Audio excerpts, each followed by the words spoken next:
On Monday, we at TFI Global predicted that Scott Morrison, Boris Johnson, and Donald Trump had laid down a tough test to test the loyalties of doubtful Five Eyes leaders Jacinda Ardern and Justin Trudeau, as China uses economic measures and trade tariffs to foment trouble for the free world in general and Australia in particular. Morrison, Johnson, and Trump wanted the Five Eyes alliance to stand together and take on China. However, New Zealand and Canada have shown signs of succumbing to the Middle Kingdom in the past, and therefore the latest proposal doing the rounds within the Five Eyes alliance was a test for checking the loyalties of Jacinda and Trudeau. However, Jacinda has already failed the Five Eyes loyalty test, and Trudeau might follow soon.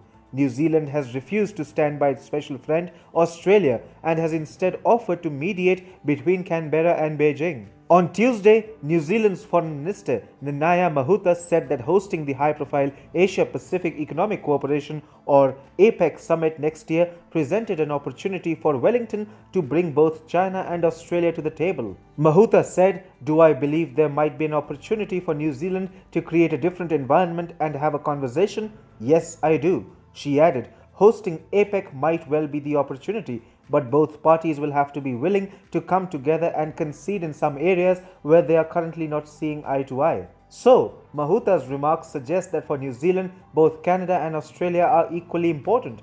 This is why she wants to ensure that they come together. Worse still, the Kiwi Foreign Minister made these remarks as members of the Global Interparliamentary Alliance on China, or APEC, penned an open letter to their foreign ministers calling upon them to express full solidarity and support for the Australian people in this challenging time.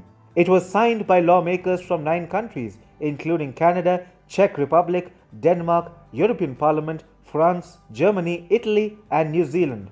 Needless to mention, the Jacinda Ardern administration should have expressed solidarity with Australia rather than offering to mediate and diffuse Sino-Australian tensions. And we are not saying this just because the APEC has demanded solidarity towards Australia, but also for the sake of the special relationship between Australia and New Zealand. Wellington and Canberra share far too much in common for Jacinda to openly do China's bidding. The Kiwi-Australian ties are founded on World War I battlefields and have been historically described as special.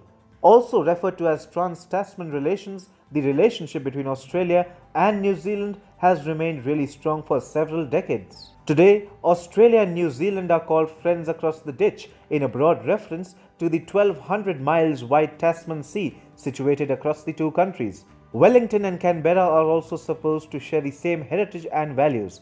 Both of them share a British colonial heritage and were settled colonies. Today, they are, of course, allies in the world's most powerful intelligence gathering body, the Five Eyes Alliance. But New Zealand has simply refused to stand guard with Australia and resist growing Chinese influence in Oceania.